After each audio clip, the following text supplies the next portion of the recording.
The year is 1888. The old village singer, Candace, has been dismissed. Her voice is starting to go, and all the townspeople are starting to whisper about her behind her back.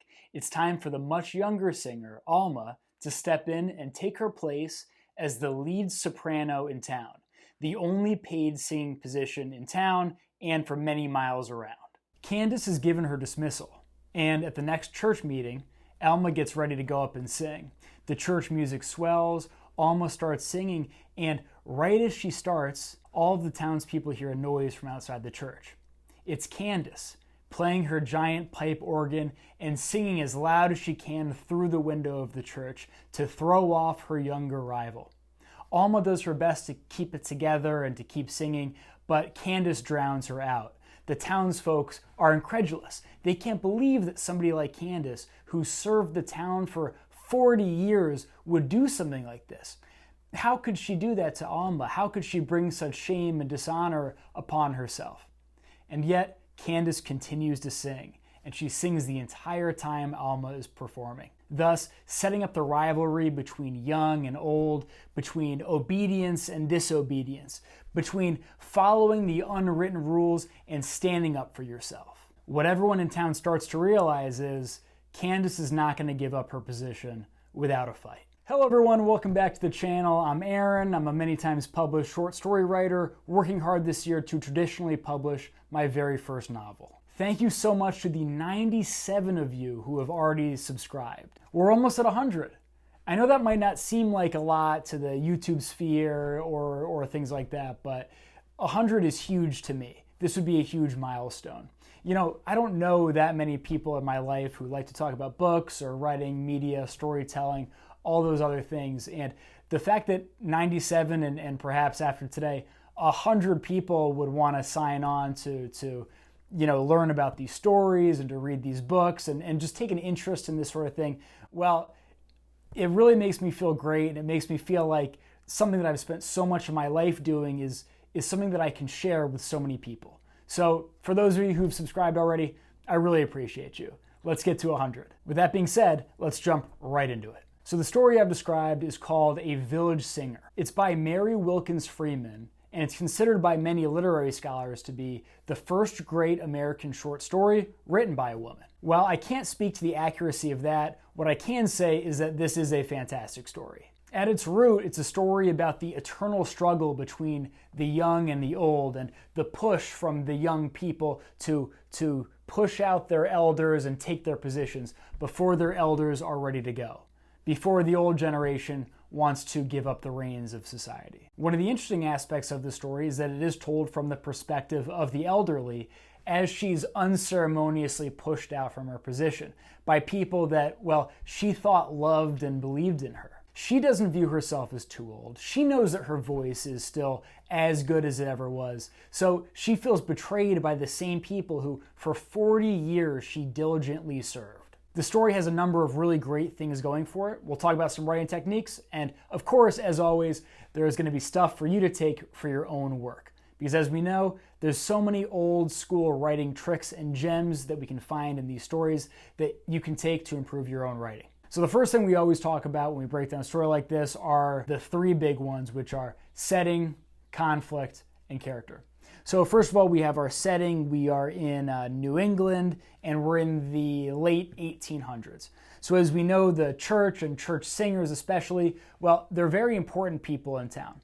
Aside from that, you have your ministers and your preachers, you have your tradesmen, you have your teachers. Think very basic early American town. That's the sort of setting that we've got here. Next up, we have the conflict. We have an old church singer who thinks that she's still good enough to continue.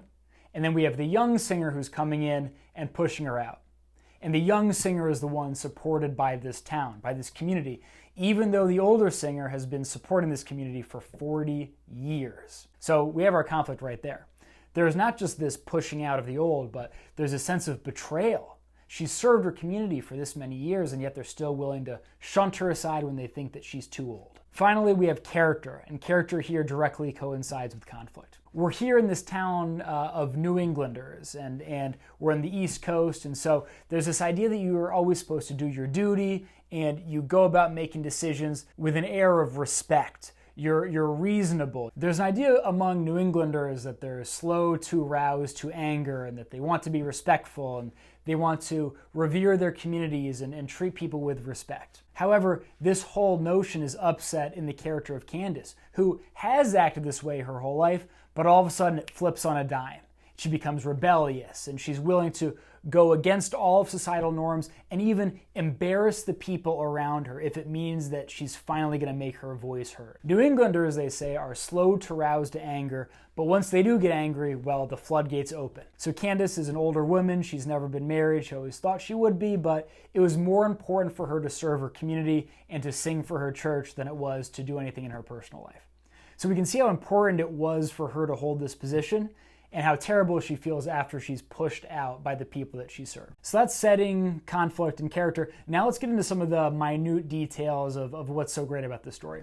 One of the things that I love the most, actually the thing I love the most, is Candace's monologue to the minister when he comes to visit her after the church service where she sung over the new singer. The minister thinks that she's going to be reverent and she's going to be apologetic and she's like, oh, I don't know what came over me. But no, Candace is as fiery as ever. She has the photo album that the community gave her as a retirement gift before they even told her they were forcing her out. She's using it as a footstool, and she can't wait to tell the minister exactly how she's feeling. It's a real cathartic moment, and even though I'm not an old person myself, it's a monologue that made me feel what Candace was feeling.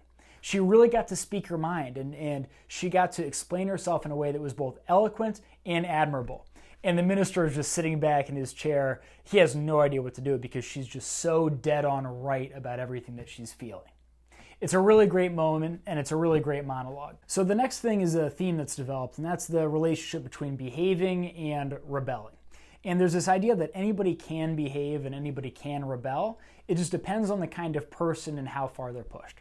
Candace is a person who's behaved for her entire life, and she's reaped the rewards of that.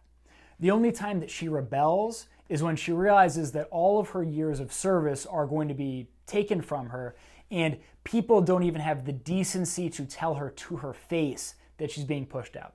They tell her by giving her a photo album as a gift, and then her termination letter is hidden in the album. So these people don't even have the decency to look her in the eye and tell her they want to push her out. That's what sparks the rebellion in Candace. It's not necessarily that, well, she knows eventually she'll be too old to have the job. It's that nobody had the decency to tell her. Why should she behave for these people who won't even look her in the eye and tell her what they're thinking? The last thing I want to talk about is the ending and Candace's acceptance of her family and of her new role, and the fact that she is eventually going to die and a new singer is going to have to step up and take her place. So Candace has a reconciliation with her family, and there's some other stuff that I don't want to give away. This story is wrapped up in a way that feels like a present with a bow on top. It feels like a complete short story in a very short space of time, which is really impressive. And it leaves us with a question of, well, even after Candace accepts what's going on in her way, I don't want to give away anything, does the town change? Do they realize the folly in their ways? Do the other members of the church choir and the minister and the members of Candace's family, well, do they realize that they've messed up and is the town going to operate differently in the future? Or will Candace's outburst simply become the stuff of legend in this small town that we only talk about sometimes when we're warning young children what not to be like? I like to think that the members of the church and the members of the choir, well, they're really going to start rethinking their ways after they treated Candace because of how she rebelled, and that her rebellion offers a sense of catharsis, not just for her and for the reader, but for the town as a whole. This is a story that makes me think about, the fact that young people tend to be, we're ambitious and we want these next roles, but every time we take a role, pretty much proportionally, there's an older person being pushed out or feeling like they're invisible or that they're no longer being looked at as the next hot thing. And so this is a story that I think would be really interesting to talk about with somebody who's older than me and somebody who has experienced this. So if you are a little bit older or you just have your own perspective on this story or this situation, please leave a comment. Let me know what you think. I'd love to discuss it with you. As always, the top comments I'm always going to pin, and you know this is a very small channel and I'm going to respond to every comment. All right, everybody, that's just about all I've got for today. Once again, the story is called A Village Singer. It's by Mary Wilkins Freeman, and it's one of my favorite short stories that I've read in the past year. I'm about to go make myself some dinner. I'm thinking I'm going to get some broccoli out of the freezer. I'm going to melt it down a little bit so it's not icy, then turn the heat up, get some chili oil on there. I'll make some ramen, and then after I take the broccoli out of the pan, I'll over medium 2 eggs, put the eggs on top, break them up in the ramen so the ramen gets nice and egg yolky. You know how that all goes. All right, everybody, have a great day. Make sure you get enough sleep and make sure you drink enough water.